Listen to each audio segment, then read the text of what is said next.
नमस्कार मित्रांनो, युवराज अकॅडमी 24 या आपल्या एज्युकेशनल यूट्यूब चॅनलवर मी तुम्हा सर्वांचं स्वागत करतो। तर मित्रांनो, स्वप्नपूर्ती तलाठी भरती बॅच 2022 आपल्या या चॅनलवरून आजपासून सुरू होत आहे। ही बॅच मित्रांनो सर्वांसाठी फ्री असणार आहे, त्यामुळे सर्वांनी या ठिकाणी या संधीचा फायदा घ्यायचा आहे। सर्वांसाठी फ्री असणार आहे। बॅचचं नाव आहे मित्रांनो स्वप्नपूर्ती। तुम्ही स्वप्नपूर्ती याचाच अर्थ काय, आपण जे काही स्वप्न पाहिलेले हे स्वप्न पूर्ण करण्यासाठी आपण मेहनत करणं म्हणजे स्वप्नपूर्ती होय। म्हणजे जे काय आपण स्वप्न पाहिलेले हे स्वप्न पूर्ण करण्यासाठी आपल्याला वाटेल ते प्रयत्न करणं हे खूप महत्त्वाचं आहे। मित्रांनो, ज्यावेळेस तुम्ही स्वप्न पाहता आणि ते स्वप्न पूर्ण करण्यासाठी तुम्ही अहोरात्र मेहनत करता, त्यावेळेस तुमचं स्वप्न नक्की पूर्ण होत असतं। त्यामुळेच आपण या ठिकाणी स्वप्नपूर्ती बॅच ठेवले आहे। मित्रांनो, आगामी काळामध्ये तलाठी भरती ही जवळपास 2000+ तलाठी भरती येणार आहे। ती जानेवारीमध्ये त्याची पहिली ॲड पडणार आहे। त्यामुळे तुमचा नियोजनबद्ध आतापासून अभ्यास असणं हे खूप महत्त्वाचं आहे। जेही विद्यार्थी आतापासून आपल्या जे काही तलाठी भरतीच्या दृष्टिकोनातून अभ्यास करतील ते 100% सक्सेस होतील। तर पहा, मी तलाठी भरती बॅच निवडण्याचं कारण असं की आगामी काळामध्ये पहा 13,000 पदाची जी काही पोलीस भरती होणार आहे। त्याच्यानंतर पहा भूमी अभिलेखमध्ये सुद्धा जागा येणार आहे। त्याच्यानंतर पहा बांधकाम विभागामध्ये सुद्धा जागा येणार आहेत आणि जे काय आपली अभियोग्यता चाचणी आहे, ती जी अभियोग्यता चाचणी सुद्धा फेब्रुवारीमध्ये होणार आहे। आणि त्याच्यानंतर जर पाहिलं तर जे काय आहे मित्रांनो, जे काय आपले MIDCचे उर्वरित पेपर ते सुद्धा आहे। त्यासाठी मित्रांनो, ह्या सर्व स्पर्धा परीक्षेसाठी तलाठी भरतीचा जो काय अभ्यासक्रम 25 मार्काला मराठी, 25 मार्काला गणित, 25 मार्काला गणित आणि बुद्धिमत्ता आणि 25 मार्काला GK व 25 मार्काला इंग्लिश अशा स्वरूपामध्ये जो काय अभ्यास आहे, महाराष्ट्रातली कुठलीही परीक्षा द्या, तलाठी भरतीचा अभ्यास सर्व स्पर्धा परीक्षेसाठी महत्त्वाचा आहे। त्यामुळे तलाठी भरतीची जर तुम्ही तयारी केली, जर मित्रांनो तुम्ही जेवढ्या काय महाराष्ट्र गव्हर्नमेंटच्या परीक्षा आहेत त्यात तुम्ही ऑलरेडी म्हणजे तुम्ही ह्या सहजरित्या क्रॅक करू शकता। हा मुद्दा तुम्हाला या ठिकाणी लक्षात ठेवायचा। त्या दृष्टिकोनातून मी तलाठी भरती बॅच या ठिकाणी निवडलेले, जेणेकरून आगामी तुम्हाला काळामध्ये पहा पोलीस भरती सुद्धा याच्यासाठी सुद्धा फायदा होईल। आरोग्य विभागामध्ये जी काय भरती आहे त्यासाठी सुद्धा फायदा होईल। आरोग्य विभागामध्ये जर तुम्ही तलाठी भरतीचा जर अभ्यास जर केला तर मित्रांनो, मराठी, इंग्लिश, गणित आणि बुद्धिमत्ता आणि GK हे 4 विषय तुमचे परफेक्ट होतात। मग आरोग्य विभागासाठी जे काय राहिले तांत्रिक प्रश्न, जशी आरोग्य विभागाची जे काही झडपीची तारीख डिक्लेअर होईल त्यानंतर आपण 8 दिवस स्पेशल आपण त्या ठिकाणी काय तांत्रिक प्रश्न घेणार आहोत। 8 दिवस आपण जे काय तांत्रिक प्रश्न घेऊयात, ज्यावेळेस आपली जिल्हा परिषदेची जे काय परीक्षेची तारीख डिक्लेअर होईल त्या दिवसापासून आपण दररोज 3 ते 4 व्हिडिओ टाकूयात। त्याच्या बाहेरचा व्हिडिओ तुम्हाला त्या ठिकाणी पहा मित्रांनो। जे काय आपण आरोग्य विभाग भरतीसाठी जे काय आपण त्याच्यानंतर जे काय आपण जे तांत्रिक प्रश्न घेणार आहोत, हे तांत्रिक प्रश्न मित्रांनो हे अतिशय महत्त्वाचे प्रश्न आपण घेणार आहोत। त्यामुळे आता तुम्ही आरोग्य विभागाची जरी परीक्षेची तयारी करत असाल तरीसुद्धा मित्रांनो, तुम्ही हे तलाठी भरती जी काय बॅच आहे ही बॅच मित्रांनो 100% करा। नक्की तुम्हाला त्याचा फायदा होईल, कारण की तलाठी भरतीचा जो काय अभ्यासक्रम सर्व स्पर्धा परीक्षेसाठी सारखा असतो। त्यामुळे ॲलवर जर पाहिलं तर सर्व स्पर्धा परीक्षेसाठी हे जे काही बॅच आहे ही सर्व स्पर्धा परीक्षेसाठी महत्त्वाची असलेली बॅच आहे। तर मित्रांनो, चला वेळ आला तर व्हिडिओची सुरुवात करूया। आपल्या आईवडिलाचं स्वप्न साकार करण्यासाठी आजपासून आपल्याला ही जी काय बॅच आहे ही बॅच लॉन्च केलेली, सर्वांसाठी फ्री ठेवण्याचं कारण हेच आहे की प्रत्येक मुलाकडून आपल्या आईवडिलांनी आपल्याकडून जे काही स्वप्न बाळगले आहे ते स्वप्न पूर्ण करणं हे प्रत्येक विद्यार्थ्याचं या ठिकाणी कर्तव्य असतं आणि ते करण्यासाठी विद्यार्थ्यांनी अहोरात्र मेहनत करणं हे सुद्धा महत्त्वाचं आहे। मित्रांनो, तुमच्या मेहनतीला योग्य दिशा देण्यासाठी व तुमचं स्वप्न साकार होण्यासाठी आपण स्वप्नपूर्ती तलाठी भरती बॅच युवराज अकॅडमी 24 या चॅनल करून फ्री चालवलेली आहे। तर मित्रांनो, आजचा आपला पहिला प्रश्न तुमच्या स्क्रीनवर येत आहे। तर आशा करतो तुम्ही सर्व या ठिकाणी सज्ज असाल। तर मित्रांनो, तुम्हाला या परीक्षेसाठी बेस्ट ऑफ लक। तर पहा, आजचा आपला पहिला प्रश्न आजच्या स्क्रीनवर येणार आहे। तर यामध्ये तुम्हाला शेड्यूलसुद्धा मी ठरवून देणार आहे। तर मित्रांनो, चला पहिला प्रश्न आपण आज पाहूयात। तर पहा मित्रांनो, मराठी व्याकरण हे 25 गुणासाठी तलाठी भरतीला विचारलं जातं। अतिशय महत्त्वाचा असलेला विषय आहे मित्रांनो, परीक्षा कुठली असो अतिशय महत्त्वाचा असा हा मराठी विषय आहे। तुम्हाला मेरिटपर्यंत घेऊन जाणारा विषय म्हणजेच मित्रांनो मराठी। तर पहा, पहिला प्रश्न आहे, मराठी भाषेतील पहिली शिलालेख कोठे आढळतो? तर पहा या ठिकाणी मराठी भाषेतील पहिला शिलालेख कोठे आढळतो? तर मित्रांनो, या ठिकाणी पहा पहिला ऑप्शन आहे कर्नाटक, दुसरा आहे महाराष्ट्र, तिसरा आहे गोव्यात आणि 4 नंबरचा ऑप्शन आहे गुजरात। तर चला तुम्हाला फास्ट उत्तर द्यायचे आहे। तर पहा, आपला पहिला व्हिडिओ जो असेल, जो काही सकाळचा व्हिडिओ असेल तो विश्लेषणात्मक स्वरूपाचा असेल। जशी पहा, आपण जे काय मराठीमध्ये जे काही शब्दाच्या जाती आहेत त्या जाती प्रत्येक जातीचा आपण जे काय विश्लेषणात्मक स्वरूपात करणार आहोत। आणि संध्याकाळचा जो काय आपला व्हिडिओ असेल तो रात्रीचा जो काय आपला व्हिडिओ असेल हा व्हिडिओ मित्रांनो प्रश्न उत्तर स्वरूपामध्ये असणार आहे। म्हणजे जेणेकरून तुमचा प्रश्न उत्तर आणि जे काय विश्लेषण हे दोन्ही सोबत जर चाललं तर 100% तुम्हाला यश मिळेल। आपल्याला यश मिळण्यासाठी इतरांपेक्षा काहीतरी वेगळं करणं हे खूप महत्त्वाचं आहे। नियोजनबद्ध अभ्यास जर असेल तर 100% तुम्हाला यश मिळेल। त्यामुळे मित्रांनो, आजपासून आपण अत्यंत नियोजन जे काही वेळेचं आणि नियोजन काटेपूर्ण करून आपण आपल्या देशाने वाटचाल करणार आहोत। तर आपल्याला या ठिकाणी स्वप्नपूर्ण आपल्याला साकार करायचे स्वप्नपूर्ती बॅचच्या माध्यमातून। तर या प्रश्नाचं उत्तर असणार मित्रांनो ऑप्शन क्रमांक 1 कर्नाटक या ठिकाणी मराठी भाषेतील पहिले शिलालेख आढळलेले आहे. ऑप्शन क्रमांक 1 असणाऱ्या प्रश्नाचं उत्तर भाषेचे स्पष्टीकरण करणाऱ्या शास्त्राला रिकाम जागा असे म्हणतात. भाषेचे स्पष्टीकरण करणाऱ्या शास्त्राला काय म्हणतात? तर पहा या ठिकाणी व्याकरण, भाषाशास्त्र, लिपी आणि बाराखडी.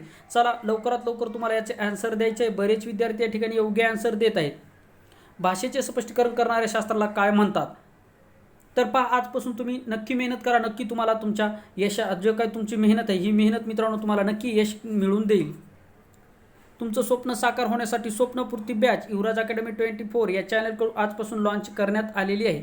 तर याचं उत्तर असणार ऑप्शन क्रमांक 1. पहा भाषेचे स्पष्टीकरण करणाऱ्या शास्त्राला व्याकरण असे म्हणतात. ऑप्शन क्रमांक 1 असणाऱ्या प्रश्नाचं उत्तर व्हेरी IMP असलेला प्रश्न. पुढचा प्रश्न पहा. अ इ उ रू लू या वर्णाचा प्रकार सांगा. अ इ उ रू लू या वर्णाचा प्रकार सांगा. मेहनत करा. म्हणजे पहा ज्यावेळेस आपण विश्रांतीच्या काळामध्ये घाम घालतो त्यावेळेस आपल्याला युद्धाच्या काळामध्ये रक्त गाळायची आवश्यकता भासत नाही. हा मुद्दा लक्षात ठेवा. म्हणजे तुमच्या लक्षात आलं का? ज्यावेळेस कुठल्याही प्रकारची जाहिरात नसते, ज्यावेळेस कुठल्याही प्रकारची परीक्षा नसते, त्यावेळेस आपण आपले प्रत्येक विषय परफेक्ट करणं हे खूप महत्त्वाचं असतं.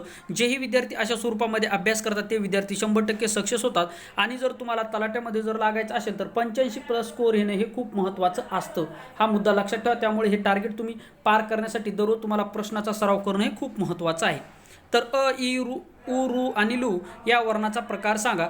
तर पहा या ठिकाणी जर पाहिलं तर दीर्घ स्वर, विजातीय स्वर, सजातीय स्वर आणि ऱ्हस्व स्वर. तर याचं उत्तर असणार मित्रांनो ऑप्शन क्रमांक 1 ऱ्हस्व स्वर असणार. स्वराचे सुद्धा प्रकार पडतात पहा. एक म्हणजे ऱ्हस्व स्वर, दुसरं म्हणजे दीर्घ स्वर आणि तिसरं म्हणजे संयुक्त स्वर.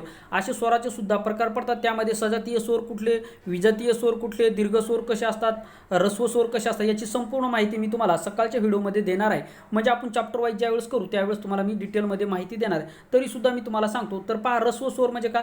ज्या स्वराला काना नसतो, उकार नसतो, मात्रा नसतो, विलंटी नसतो त्याला ऱ्हस्व स्वर असे म्हणतात. दीर्घ स्वर म्हणजे ज्याला काना, उकार, मात्रा असतो त्याला दीर्घ स्वर असे म्हणतात. सजातीय स्वर म्हणजे असे की जे की उच्चार स्थानातून जे स्वर निघतात त्याला सजातीय स्वर असे म्हणतात. जसे पहा अ, आ हे काय झाले सजातीय स्वर. विजातीय स्वर म्हणजे काय? अ, उ. आता या ठिकाणी अचा उच्चार झाला, इथं उचा उच्चार झाला. म्हणजे अशा स्वरूपामध्ये त्याला विजातीय स्वर असे म्हणतात. सजातीय स्वर म्हणजे एकाच उच्चार स्थानातून निघणाऱ्या स्वरांना सजातीय स्वर असे म्हणतात. कधी तुम्हाला प्रश्न विचारला जाईल सजातीय स्वर म्हणजे काय, विजातीय स्वर म्हणजे काय, कधी कधी दिलं जाईल की सजातीय स्वर आणि विजातीय स्वर यामध्ये कुठल्या प्रकारचा फरक असतो. अशा स्वरूपामध्ये तुम्हाला प्रश्न विचारतात. त्याची काळजी करू नका. मी तुमचं पूर्णपणे अभ्यास क्लिअर करून देणार आहे. 4 नंबरचा प्रश्न पहा. हकीकत, सामना, पोशाख हे शब्द या भाषेतील आहेत. तर पहा हकीकत, सामना, पोशाख हे काही शब्द आहेत कुठल्या भाषेतील आहेत? 4 ऑप्शन तुमच्या समोर आहे. पहिलं ऑप्शन आहे पहा गुजराती, पहिलं ऑप्शन आहे पोर्तुगीज, दुसरं आहे अरबी, तिसरं आहे फारसी आणि 4 नंबरचा आहे गुजराती. योग्य ऑप्शन तुम्हाला निवडायचं आहे. बरेच विद्यार्थी या ठिकाणी योग्य आन्सर देत आहेत. मित्रांनो उत्तर देण्याचा प्रयत्न करा. चुकलं तरी चालेल, काही हरकत नाही. मी तुमची परिपूर्ण तयारी करून घेणार ही मी तुम्हाला 100% गॅरंटी देतो. कारण की पहा मी ही बॅच तुमच्यासाठी फ्री ठेवणार आहे आणि सगळ्यात महत्त्वाची गोष्ट म्हणजे तुमची परफेक्ट तयारी करून घेण्यासाठी ही मी बॅच लॉन्च केलेली आहे. तुम्ही पोलीस भरतीची तयारी करा, तलाट्याची तयारी करा, ग्रामसेवकची तयारी करा, आरोग्य विभागाची तयारी करा. सर्व स्पर्धा परीक्षेसाठी जे काही तलाठी भरतीचा अभ्यासक्रम सर्व स्पर्धा परीक्षेसाठी असतो. हा मुद्दा तुम्हाला मी डोळ्यासमोर ठेवून ही बॅच लॉन्च केलेली आहे. तर हकीकत, सामना, पोषक आणि हे जे काही पेशवा हे जे काही शब्द आहेत मित्रांनो हे फारसी भाषेतले. ऑप्शन क्रमांक 3 असणार या प्रश्नाचं उत्तर. तर पहा यामध्ये पोर्तुगीज भाषेतले शब्द आपल्याला कुठले ओळखायचे, त्याच्यानंतर पहा अरबी भाषेतले शब्द, गुजराती भाषेतले शब्द, फारसी भाषेतले शब्द यावर सुद्धा परीक्षेला प्रश्न विचारला जातो. हा सुद्धा टॉपिक आपण लवकरच क्लिअर करणार आहोत. आजपासून आपल्याला 2 महिन्याचा कालावधी हा पूर्णपणे अभ्यासक्रम पूर्ण करण्यासाठी घालायचा आहे.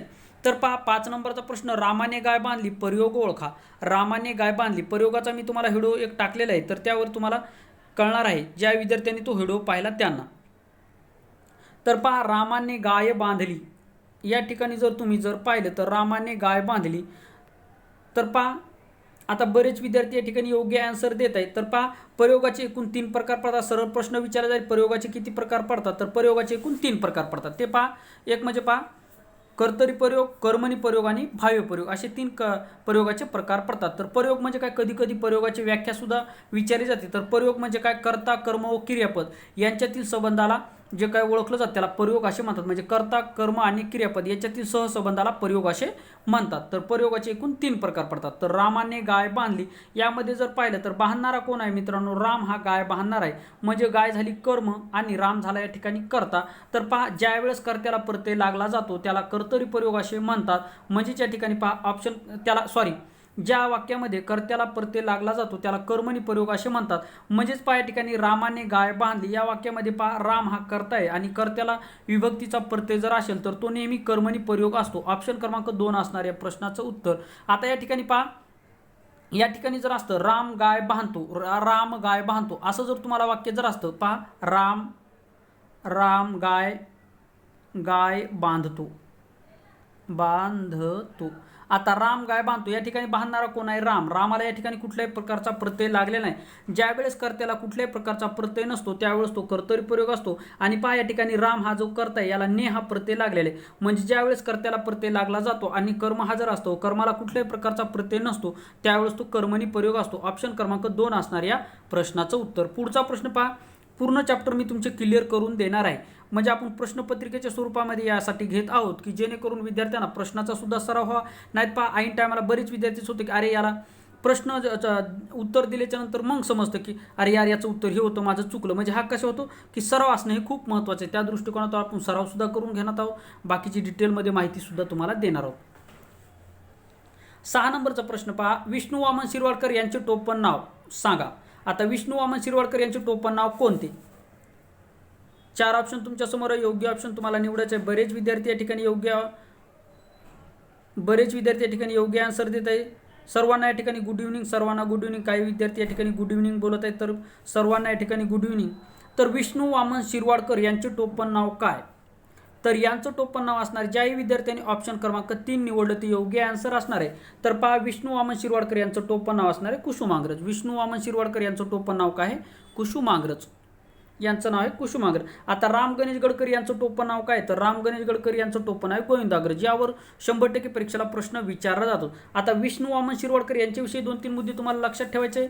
विष्णू वामन शिरवाडकर यांची जी काही कादंबरी आहे विशाखा या कादंबरीला ज्ञानपीठ पुरस्कार मिळालेला आहे. हा मुद्दा लक्षात ठेवा. आणि विष्णू वामन शिरवाडकर यांचा जो काही जन्म आहे 27 फेब्रुवारी हा मराठी भाषा दिन म्हणून साजरा केला जातो. बऱ्याच वेळेस परीक्षेला प्रश्न विचारला आहे की 27 फेब्रुवारी हा कोणाचा जन्मदिवस मराठी भाषा दिन म्हणून साजरा केला जातो? तर पहा विष्णू वामन शिरवाडकर यांचा जन्मदिवस 27 फेब्रुवारी हा मराठी भाषा दिन म्हणून साजरा केला जातो. विष्णू वामन शिरवाडकर यांना कुसुमाग्रज असे म्हणतात आणि सर्वात महत्त्वाची गोष्ट म्हणजे राम गणेश गडकरी यांना गोविंदाग्रज असे म्हणतात. कुसुमाग्रज आणि गोविंदाग्रज यावर 100% परीक्षेला प्रश्न विचारला जातो. तर 28 फेब्रुवारी जी केमध्ये प्रश्न विचारला जाईल की 28 फेब्रुवारी म्हणून कुठला दिवस साजरा केला जातो? तर 28 फेब्रुवारी हा जागतिक विज्ञान दिवस म्हणून राष्ट्रीय विज्ञान दिवस म्हणून साजरा केला जातो. तर CV रमन यांचा जन्मदिवस हा राष्ट्रीय विज्ञान दिन म्हणून साजरा केला जातो. 27 फेब्रुवारी मराठी भाषा दिन आणि 28 फेब्रुवारी राष्ट्रीय विज्ञान दिन म्हणून साजरा केला जातो. चला पुढचा प्रश्न पाहूयात. देवालय हा शब्द कोणत्या संधीचे उदाहरण आहे? देवालय हा शब्द कुठल्या संधीचे उदाहरण आहे? तलाठी भरतीसाठी अतिशय महत्त्वाचे असलेले प्रश्न आहे. परीक्षा कुठली द्या, मराठी हा सब्जेक्ट तुम्हाला विचारला जातो. देवालय हा शब्द कोणत्या संधीचे उदाहरण आहे? विसर्ग संधी, स्वर संधी, व्यंजन संधी की हल संधी? तर पहा संधीचे एकूण 3 प्रकार पडतात. एक म्हणजे पहा मित्रांनो स्वर संधी. पहिला आहे स्वर संधी, दुसरा आहे मित्रांनो व्यंजन संधी आणि तिसरा आहे विसर्ग संधी. असे संधीचे एकूण 3 प्रकार पडतात. कधी कधी तुम्हाला सरळ प्रश्न विचारला जाईल की संधी किती प्रकारच्या आहेत? तर संधी एकूण 3 प्रकारच्या आहेत. एक म्हणजे पहा स्वर संधी, दुसरी आहे व्यंजन संधी आणि तिसरी आहे विसर्ग संधी. आणि हाल संधी ही संधीच नाही, त्यामुळे याचं 4 नंबरचं ऑप्शन या ठिकाणी येणार नाही. तर पहा देव प्लस आलय, तर देवालय म्हणजे ही स्वर संधी असणार. कारण की पहा देवालय, देव प्लस आले म्हणजे ज्या ठिकाणी पहा देव व मध्ये आहे, ओ मध्ये काय आहे म्हणजे ज्या ठिकाणी हा एक स्वर आणि हा एक स्वर, ज्यावेळेस 2 स्वर समोरासमोर असतात त्यावेळेस कुठला स्वर असतो? तो स्वर संधीचे उदाहरण असतं. ऑप्शन क्रमांक 2 असणार या प्रश्नाचं उत्तर. म्हणजे देवालय हा स्वर संधीचे उदाहरण आहे. तर तुम्हाला ज्यावेळेस संधीचे चॅप्टर मी शिकवेल त्यावेळेस तुम्हाला डिटेलमध्ये स्वर संधी म्हणजे काय, विसर्ग संधी म्हणजे काय, ती कशा स्वरूपामध्ये ओळखायची आहे याची संपूर्ण माहिती मी तुम्हाला त्या चॅप्टरमध्ये देणार आहे. तर पहा पुढचा प्रश्न. लवकर या शब्दाची जात ओळखा. लवकर या शब्दाची जात ओळखायची आहे. लवकर या शब्दाची जात तुम्हाला या ठिकाणी ओळखायची आहे. 4 ऑप्शन तुमच्या समोर आहे. योग्य ऑप्शन तुम्हाला निवडायचं आहे. बरेच विद्यार्थी या ठिकाणी योग्य आन्सर देत आहे. तर जेही विद्यार्थ्यांनी ऑप्शन क्रमांक 1 निवडलं ते योग्य आन्सर असणार आहे. म्हणजे क्रियाविशेषण असणार आहे. तर लवकर हे क्रियाविशेषण असणार आहे. तर पहा क्रियापद म्हणजे काय, वाक्याचा अर्थ जो काय पूर्ण करतो त्याला क्रियापद असे म्हणतात. आणि क्रियाविशेषण म्हणजे काय, तर क्रियाविषयी जो काही शब्द अधिक माहिती सांगतो त्याला क्रियाविशेषण असे म्हणतात. आता उभयनव्य अव्यय काय म्हणजे काय, तर 2 वाक्य जोडण्यासाठी ज्याचा वापर केला जातो त्याला उभयनव्य अव्यय असे म्हणतात. तर या ठिकाणी जर पाहिलं तर लवकर हे काय आहे, तर लवकर आहे मित्रांनो क्रियाविशेषण. म्हणजेच पहा मित्रांनो, पूजा लवकर चपाती करते, पूजा लवकर चपाती करते. म्हणजे या ठिकाणी करणारी कोण आहे, पूजा. पण काय करते काय झालं या ठिकाणी, क्रियापद झालं. आणि करते, परंतु कशी करते, लवकर करते. म्हणजे करतेविषयी माहिती कुठला शब्द सांगत आहे, लवकर सांगत आहे. म्हणजे लवकर असणार मित्रांनो क्रियाविशेषण. क्रियाविशेषण ज्यावेळेस आपला चॅप्टर होईल त्यावेळेस मी तुम्हाला डिटेलमध्ये त्याची माहिती देणार आहे. पुढचा प्रश्न पहा, भोळा या शब्दाचे भाववाचक नाम ओळखा. भोळा या शब्दाचे भाववाचक नाम ओळखा. भोळसर, भोळसट, भोळेपणा आणि भोळी. भोळा या शब्दाचे भाववाचक नाम ओळखा. तर पहा, नामाचे सुद्धा वेगवेगळे प्रकार पडतात. जसे की भाववाचक नाम आहे, तर भाववाचक नामामध्ये भाववाचक नाम कशा स्वरूपामध्ये ओळखलं जातं, की ज्या शब्दाला आई, ई, त्व, का, गिरी, उदाहरणार्थ गुलामगिरी, लुच्चगिरी, भोळेपणा, हे जे आहे ते काय भाववाचक नामे असतात. म्हणजेच ऑप्शन क्रमांक 3 असणार या प्रश्नाचं उत्तर. म्हणजे भोळेपणा हे काय असतं, भाववाचक नाम आहे. म्हणजे पहा, नवलाई, श्रीमंती हे जे काय भाववाचक नामे असतात. तर भाववाचक नामे कशा स्वरूपामध्ये ओळखायचे, अत्यंत सोपी ट्रिक आहे. त्यावेळेस हे चॅप्टर होईल त्यावेळेस मी तुम्हाला या ठिकाणी शिकवणार आहे. म्हणजे लक्षात ठेवा, भोळेपणा हा काय असतो, भाववाचक नाम आहे. म्हणजे ऑप्शन क्रमांक 3 असणार या प्रश्नाचं उत्तर. पुढचा प्रश्न पहा, गोपी या शब्दाचे लिंग बदला. गोपी या शब्दाचे लिंग बदला. तर मित्रांनो, व्हिडिओला जास्तीत जास्त लाईक करा, जास्तीत जास्त मित्रापर्यंत हा व्हिडिओ शेअर करा. आशा करतो तुम्ही नक्कीच या उपक्रमाचा फायदा घेत असाल. स्वप्नपूर्ती तलाठी भरती बॅच तुम्हाला तुमच्या आईवडिलाचे स्वप्न पूर्ण करायचं आहे, तुम्हाला तुमचं सुद्धा स्वप्न पूर्ण करायचं आहे आणि या समाजामध्ये तुम्हाला तुमचं जे काय स्थान आहे ते उंचावायचं आहे. म्हणजे तुम्हाला समाजामध्ये मान मिळण्यासाठी तुम्ही तुमचं म्हणजे पहा, जेही विद्यार्थी किंवा जेही व्यक्ती कठीण काळामध्ये आपल्या ध्येयाच्या दिशेने वाटचाल करतो तो समाजामध्ये आपलं काय अस्तित्व चांगल्या प्रकारे निर्माण करत असतो. जीवन तर सगळे जगतात, परंतु जीवन जगण्याची शैली प्रत्येकाची वेगवेगळी असते. तर तुम्हाला कशा स्वरूपामध्ये जीवन जगायचं हे तुमचा वर्तमान काळ ठरवित असतो. कारण की पहा, वर्तमान काळामध्ये जेही विद्यार्थी किंवा कुठल्याही क्षेत्रामध्ये जर तुम्ही कार्य करत असाल तर वर्तमान काळामध्ये तुम्ही एखाद्या काळामध्ये वर्तमान काळामध्ये जेवढं काही चांगले कार्य कराल तेवढं तुमचं भविष्यकाळ हा उज्ज्वल असणार आहे. म्हणजे तुम्ही वर्तमान काळामध्ये काय करता यावर तुमचा भविष्यकाळ अवलंबून असतो. त्यामुळे मित्रांनो, स्वप्नपूर्ती तलाठी बॅच ही तुम्हाला स्वप्न पूर्ण करण्यासाठी तयार करण्यात आलेली आहे. गोपी या शब्दाचे लिंग बदला. तर गोपी या शब्दाचे लिंग काय असणार, आता गोपी या शब्दाचे लिंग काय असणार, गोप, गवळण, गोपी की गोपीन. गोपी या शब्दाचं लिंग जर बदललं तर ऑप्शन क्रमांक 1 असणाऱ्या प्रश्नाचं उत्तर गोप आणि गोपी. तर हा मित्रांनो तलाठी भरती हा नाशिक जिल्ह्यामध्ये विचारलेला प्रश्न आहे. गोप या शब्दाचे लिंग बदला असा प्रश्न होता. तर गोप या शब्दाचे लिंग होते गोपी. म्हणजेच पहा, गोपी आणि गोप आणि गोपी हे एकमेकाचे विरुद्धलिंगी शब्द आहेत. ऑप्शन क्रमांक 1 असणाऱ्या प्रश्नाचं उत्तर. महेश या शब्दाचे अनेक वचन ओळखा. अत्यंत महत्त्वाचा आणि खूप वेळेस विचारलेला प्रश्न आहे. महेश या शब्दाचे अनेक वचन कोणते. पहिलं ऑप्शन आहे म्हशी, पहिलं ऑप्शन आहे पहा, पहिलं ऑप्शन आहे म्हसे, दुसरं आहे म्हशी, तिसरं आहे म्हैसा आणि 4 नंबरचं आहे म्हशी. बरेच विद्यार्थी या ठिकाणी योग्य आन्सर देत आहेत. काही विद्यार्थी या ठिकाणी चुकतसुद्धा आहे. कन्फ्यूज करणारा प्रश्न आहे. अतिशय महत्त्वाचा असलेला हा प्रश्न आहे. खूप वेळेस परीक्षेला विचारलेला प्रश्न आहे. PSI STI भरतीला हा रिपीट विचारला जातो प्रश्न आहे. तर मित्रांनो, या ठिकाणी जर पाहिलं तर महेश या शब्दाचा अनेक वचन होतो म्हशी. ऑप्शन क्रमांक 4 असणार या प्रश्नाचं उत्तर. व्हेरी IMP असलेला प्रश्न आहे. पुढचा प्रश्न पहा, एकूण 25 प्रश्न आपण या ठिकाणी पाहणार आहोत. तलाठी भरती स्वप्नपूर्तीची हा आपला पहिलाच व्हिडिओ आहे. पुण्याहून या शब्दाची विभक्ती ओळखा. पुण्याहून या शब्दाची विभक्ती ओळखा. तर या ठिकाणी जर पाहिलं तर पुण्याहून या शब्दाची आपल्याला विभक्ती ओळखायची आहे. चतुर्थी असेल, पंचमी असेल, षष्ठी असेल की सप्तमी असेल. आता सप्तमीचे जर प्रत्यय जर पाहिले तर ते आहेत त, ई आणि आ, हे आहे सप्तमीचे. षष्टीचे जर पाहिले तर चा, ची आणि चे हे तर मित्रांनो षष्टीचे. चतुर्थीचे जर पाहिले तर चतुर्थीचे आहे सलाते आणि सलानाते. सलाते आणि सलानाते हे चतुर्थीचे आहेत. म्हणजे राहिले कुठला आहे पंचमी. तर पंचमीचे आहेत ऊन आणि हून.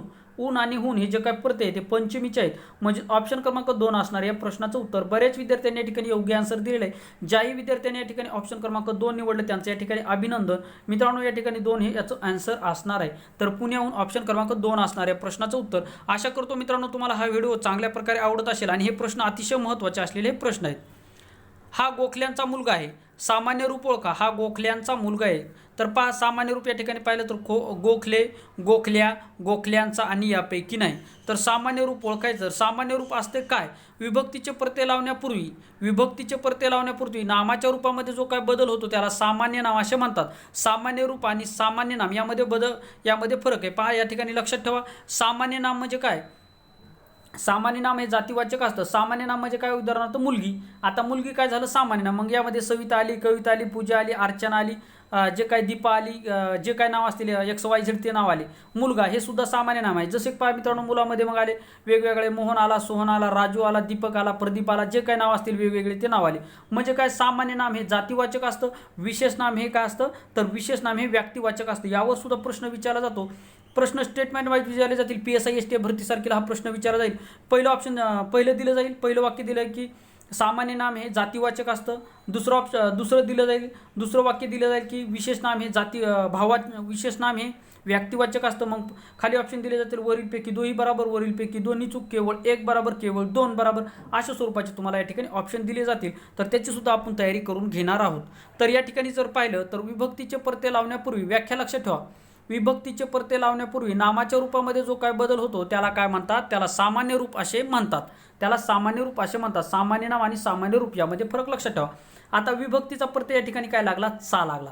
म्हणजे काय झाला, गोखल्यांचा. गोखल्यांचा म्हणजे पा गोखल्या झाला. म्हणजे या ठिकाणी काय असणार आपलं उत्तर, ऑप्शन क्रमांक 2 असणाऱ्या प्रश्नाचं उत्तर गोखल्या. ऑप्शन क्रमांक 2 असणाऱ्या प्रश्नाचं उत्तर. उदाहरणार्थ राम. राम या शब्दाचं तुम्हाला म्हणलं सामान्य रूप करा, तर रामाचं सामान्य रूप होणार रामा. आता रामाला मग तुम्ही रामान्य लावू शकता, रामाचा लावू शकता. म्हणजे विभक्तीचे प्रत्यय लावण्यासाठी नामाच्या रूपामध्ये जो काय बदल केला जातो. म्हणजे पहा या ठिकाणी झालं राम.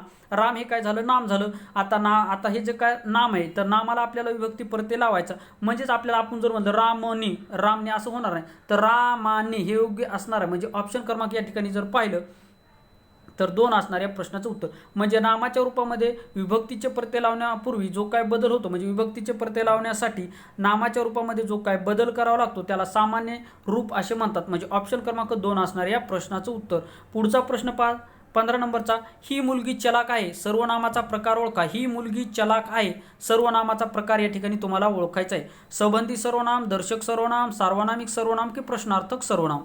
ही मुलगी कशी आहे, चलाक आहे. मुलगी आहे परंतु कशी आहे मित्रांनो, चलाक आहे. आणि किसे ही आहे. ही आहे म्हणजे काय झालं ते, बरेच विद्यार्थी या ठिकाणी योग्य आन्सर देत आहेत. काही विद्यार्थी या ठिकाणी सर्वनामिक विशेषण सुद्धा म्हणत आहेत. ही मुलगी चलाक आहे. मुलगी आहे परंतु कशी आहे, चलाक आहे. चलाक हे झालं विशेषण. तर ही काय आहे या ठिकाणी, हे आहे मित्रांनो ऑप्शन क्रमांक 2 असणाऱ्या प्रश्नाचं उत्तर. ज्याही विद्यार्थ्यांनी ऑप्शन क्रमांक 2 निवडलं ते योग्य आन्सर असणार आहे. दर्शक सर्वनाम असणार आहे. म्हणजे ही मुलगी आहे, दर्शक सर्वनाम ऑप्शन क्रमांक. कारण की पहा, दर्शक म्हणजे काय, दाखविणे. मुलगी आहे परंतु कशी चलाक आहे. म्हणजे पहा या ठिकाणी फक्त असं आहे का, मुलगी चलाक आहे असं नाही, ही मुलगी चलाक आहे. म्हणजे ही जो काही शब्द आहे हा दर्शक शब्द आहे. ही जो काही शब्द आहे कसा आहे, दर्शक शब्द आहे. म्हणजे तो दाखवित आहे. म्हणजे मुलगी, उदाहरणार्थ आपण जर म्हणलं ही मुलगी आहे परंतु कशी, ही म्हणजे काय, हे दाखविणार आहे, हा दाखविणार आहे. म्हणजे दर्शक सर्वनाम असणार. ऑप्शन क्रमांक 2 असणार या प्रश्नाचं उत्तर. म्हणजे सर्वनामाचे सुद्धा वेगवेगळे प्रकार पडतात. पुढचा प्रश्न पहा, 16 नंबरचा. द्विगुणित आनंद या शब्दातील द्विगुणित हा शब्द संख्या विशेषण आहे. तर पहा, द्विगुणित हा शब्द कुठली संख्या विशेषण आहे, क्रमांकवाचक, आवृत्तीवाचक, निश्चित, अनिश्चित की गणनावाचक. आता गणनावाचक म्हणजे काय, 1 2 3 हे झालं गणनावाचक. क्रमांकवाचक म्हणजे पहिला, दुसरा, तिसरा हे झालं क्रमांकवाचक. अनिश्चित म्हणजे काय, अनिश्चित म्हणजे ज्या ठिकाणी संख्या निश्चित सांगता येणार त्याला अनिश्चित असे म्हणतात. म्हणजे उदाहरणार्थ कोणी यावे, कोणी जावे. म्हणजे कोण येणार, कोण जाणार या ठिकाणी कुठली म्हणजे निश्चित अशी माहिती ज्यामध्ये दिली नसती त्याला अनिश्चित असे म्हणतात. तर या ठिकाणी राहिलं ऑप्शन क्रमांक 2 असणार या प्रश्नाचं उत्तर. म्हणजेच ऑप्शन क्रमांक 2 असणाऱ्या प्रश्नाचं उत्तर. द्विगुणित आनंद ही आवृत्तीवाचक असणार. ऑप्शन क्रमांक 2 असणार या प्रश्नाचं उत्तर. तर अशा प्रकारामध्ये आपण एकूण 16 प्रश्न या ठिकाणी पाहिलेले आहेत. बरेच विद्यार्थ्यांनी या ठिकाणी योग्य आन्सर दिलेले. आशा करतो बऱ्याच विद्यार्थ्यांना या ठिकाणी चांगले मार्क येणार आहेत, कारण की बरेच विद्यार्थी या ठिकाणी योग्य आन्सर देत आहे. यावरून असं लक्षात येते की तुम्ही कंटिन्यू अभ्यास करतात. तर मित्रांनो असाच कंटिन्यू अभ्यास ठेवा. आगामी काळामध्ये जेवढ्या काही भरत्या होतील त्यामध्ये कुठे ना कुठेतरी 100% तुमचा नंबर लागेल आणि तुमचं स्वप्नसुद्धा त्या ठिकाणी साकार होणार आहे. आता कृदंत म्हणजे काय, धातूपासून तयार झालेले शब्द. होकारार्थी विधानाचा क्रियापद शब्द, नकारार्थी विधानाचा क्रियापद शब्द आणि सकर्मक क्रियापदाचा प्रकार. तर कृदंत म्हणजे काय, तर 4 ऑप्शन तुमच्या समोर योग्य ऑप्शन द्यायचं आहे. बरेच विद्यार्थी या ठिकाणी योग्य आन्सर देत आहेत. कृदंत म्हणजे काय, तर धातूपासून तयार झालेला शब्द म्हणजेच कृदंत होय. ऑप्शन क्रमांक 2 असणाऱ्या प्रश्नाचं ऑप्शन क्रमांक 1 असणाऱ्या प्रश्नाचं उत्तर. बरेच विद्यार्थ्यांनी या ठिकाणी योग्य आन्सर दिलेले. म्हणजे धातूपासून तयार झालेला शब्द म्हणजेच कृदंत होय. ऑप्शन क्रमांक 1 असणाऱ्या प्रश्नाचं उत्तर. राजाला मुकुट शोभतो वाक्यातील कर्ता ओळखा. राजाला मुकुट शोभतो या वाक्यातील कर्ता ओळखायचा आहे. आता बरेच विद्यार्थी या ठिकाणी राजाला लिहित आहेत. काही विद्यार्थी मुकुट, काही विद्यार्थी शोभतो आणि काही विद्यार्थी त्यांना. तर राजाला मुकुट शोभतो वाक्यातील कर्ता ओळखा. योग्य आन्सर तुम्हाला निवडायचं आहे. तलाठीमध्ये तुम्हाला लागायचं आहे. आगामी तलाठी भरतीमध्ये तुम्हाला तुमचं स्वप्न साकार करायचं आहे. स्वप्नपूर्ती तलाठी भरती बॅच ही तुमचं स्वप्न साकार करण्यासाठीच आहे. तर राजाला मुकुट शोभतो या वाक्यातील कर्ता तुम्हाला ओळखायचं आहे. तर शोभणारा काय कर्ता ओळखण्यासाठी काय करायचं, जो काही क्रियापद असतो या क्रियापदाला नारा नारी शब्द लावायचा. त्या ठिकाणी आपल्याला करता येतो. आता शोभतो या ठिकाणी काय आहे मित्रांनो, शोभतो काय झालं, क्रियापद झालं. म्हणजेच शोभणारे, शोभणारे काय या ठिकाणी मुकुट आहे. म्हणजे मुकुट काय झाला या ठिकाणी, कर्ता झाला. मुकुट काय झाला या ठिकाणी, कर्ता झाला. म्हणजेच आपल्याला ओळखायला काय सांगितलं, कर्ता. म्हणजे ऑप्शन क्रमांक 2 असणाऱ्या प्रश्नाचं उत्तर म्हणजेच या वाक्यातील कर्ता असणार मुकुट. विद्यार्थी मित्रांनो, बरेच विद्यार्थी या ठिकाणी कन्फ्यूज होतात. बरेच विद्यार्थी या ठिकाणी याचं राजाला उत्तर लिहिलं आहे, परंतु याचं उत्तर असणार आहे मुकुट. तर मित्रांनो, हा प्रश्न खूप वेळेस परीक्षेला विचारलेला प्रश्न आहे, कन्फ्यूज करणारा प्रश्न आहे. यावर विशेष तुम्हाला असं लक्ष द्यायचं आहे. आपलं या ठिकाणी तलाठी भरतीचं टार्गेट पूर्ण करण्यासाठी आपल्याला 2 गोष्टी लक्षात ठेवायच्या. एक म्हणजे आपला डिस्क्रिप्टिव्ह अभ्यास, सकाळचा व्हिडिओ आपला हा विश्लेषणात्मक असणार आहे आणि संध्याकाळचा व्हिडिओ आपला प्रश्न उत्तर स्वरूपामध्ये असणार आहे. जेणेकरून आपले प्रश्न उत्तर म्हणजे आपले कशा स्वरूपाची परीक्षेला प्रश्न विचारले जातात हे जर आपल्याला माहीत असेल, त्या ठिकाणी आपण कन्फ्यूज होणार नाहीत आणि आपली स्लिंग मिस्टेक होणार नाही. म्हणजे आपला कॉन्फिडन्स वाढेल आणि त्या ठिकाणी आपल्याला यशाच्या दिशेने जाणं हे खूप महत्त्वाचं त्या ठिकाणी काम बजावणार आहे. म्हणजे तुमचा सराव जेवढा जास्त तेवढं तुमच्या यशापर्यंत जाण्याचा मार्ग हा सुकर म्हणजे सोपा होत असतो. हा मुद्दा तुम्हाला या ठिकाणी लक्षात ठेवायचा आहे. म्हणजे राजाला मुकुट शोभतो या वाक्यातील कर्ता असणार मुकुट. ऑप्शन क्रमांक 2 असणाऱ्या प्रश्नाचं उत्तर 100% हा परीक्षेला विचारला जाणारा प्रश्न आहे. 20 नंबरचा प्रश्न तराळ अंतराळ या पुस्तकाचे लेखक कोण आहेत. मित्रांनो, हा 2014 मध्ये बीड जिल्ह्यामध्ये जे काही महिला व बालविकास संरक्षण अधिकारी या पदासाठी विचारलेला प्रश्न आहे. तराळ अंतराळ या पुस्तकाचे लेखक कोण आहेत. म्हणजे तुम्हाला पुस्तक आणि त्याचे लेखक, कादंबरी व त्याचे लेखक यावर सुद्धा परीक्षेला प्रश्न विचारले जातात. हे सुद्धा आपण घेणार आहोत. मनी आहेत, जसे की तुमचे समानार्थी शब्द आहेत, विरुद्धार्थी शब्द आहेत, काही वाक्यप्रचार सुद्धा आहेत. यावर सुद्धा परीक्षेला प्रश्न विचारले जातात. तर तराळ अंतराळ या पुस्तकाचे लेखक आहेत. बरेच विद्यार्थ्यांनी या ठिकाणी योग्य आन्सर लिहिलेले आहे. तर 4 ऑप्शन तुमच्या समोर दिलेले आहेत. तर तराळ अंतराळ या पुस्तकाचे लेखक आहेत. ज्याही विद्यार्थ्यांनी ऑप्शन क्रमांक 1 निवडलं ते योग्य आन्सर असणार आहे.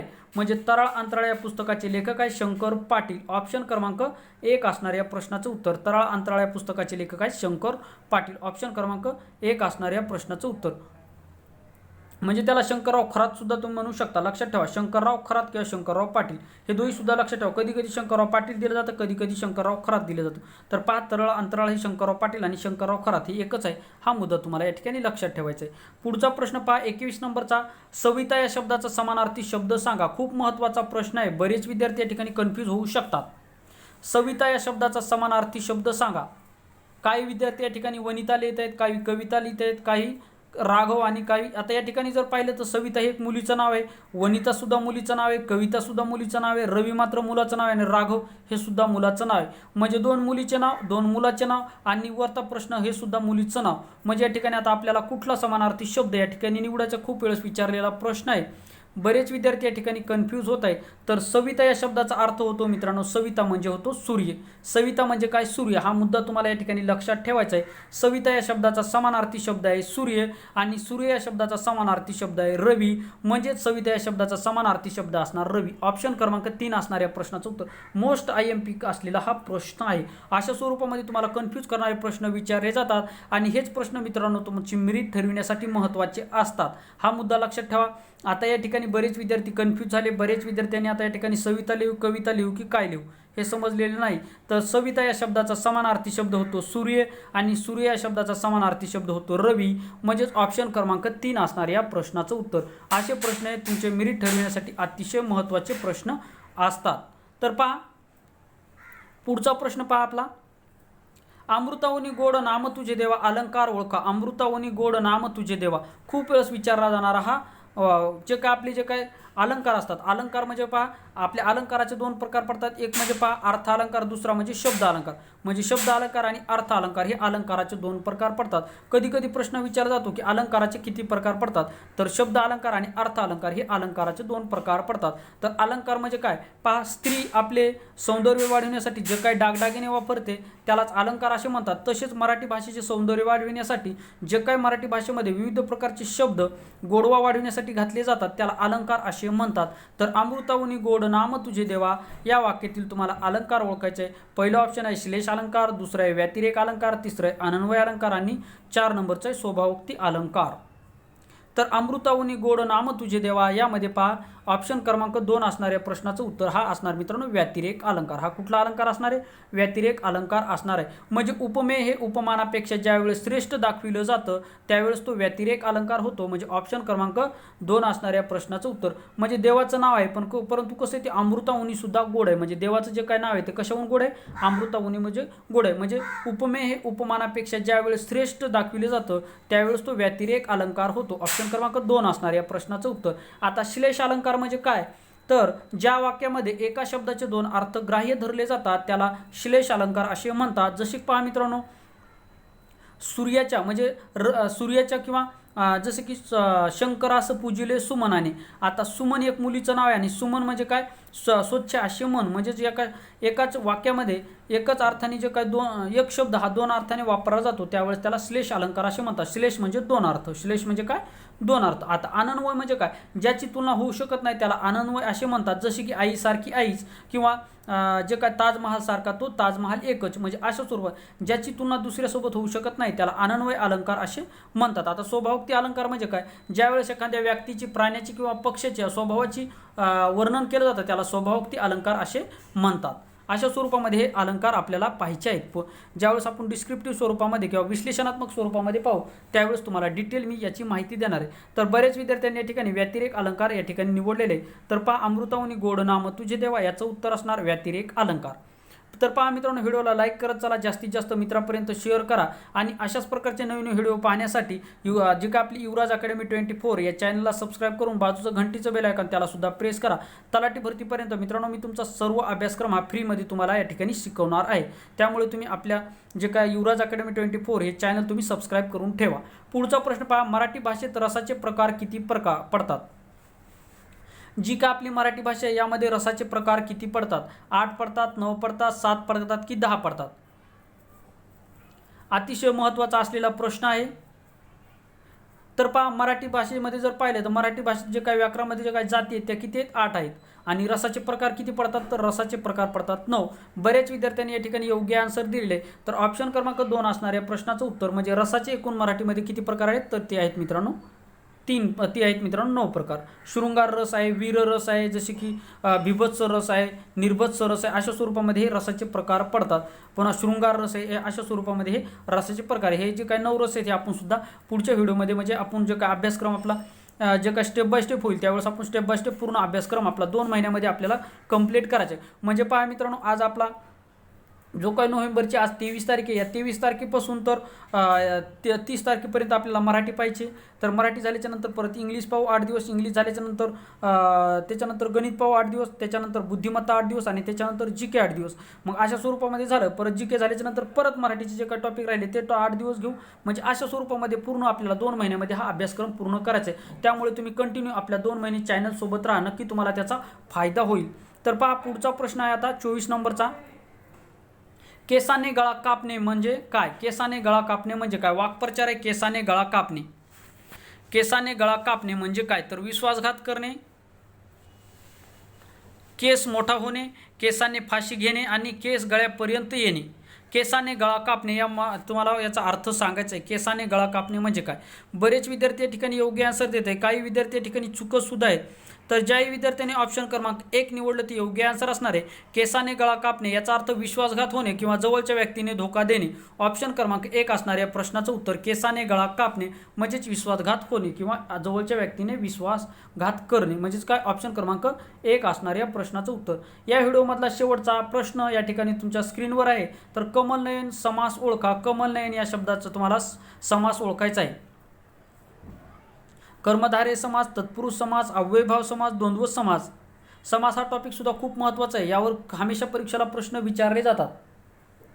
तर कमलनयन तर हा असणार मित्रांनो ऑप्शन क्रमांक 1 असणाऱ्या प्रश्नाचं उत्तर कमल नयन म्हणजे हा कर्मधारय समाज आहे. कर्मधारय समाज म्हणजे काय, ज्या वाक्यामध्ये विशेषण आणि विशेष्य सोबत असतात त्याला कर्मधारय समाज असे म्हणतात. आता या ठिकाणी जर पाहिलं तर नयन हे काय नाम आहे, पण त्याच्याविषयी माहिती काय सांगायला, कमल आहेत. नयन आहेत म्हणजे नयन म्हणजे काय, डोळे आहेत परंतु कसे आहेत, कमळासारखे आहेत म्हणजे कमल नयन म्हणजे नाम.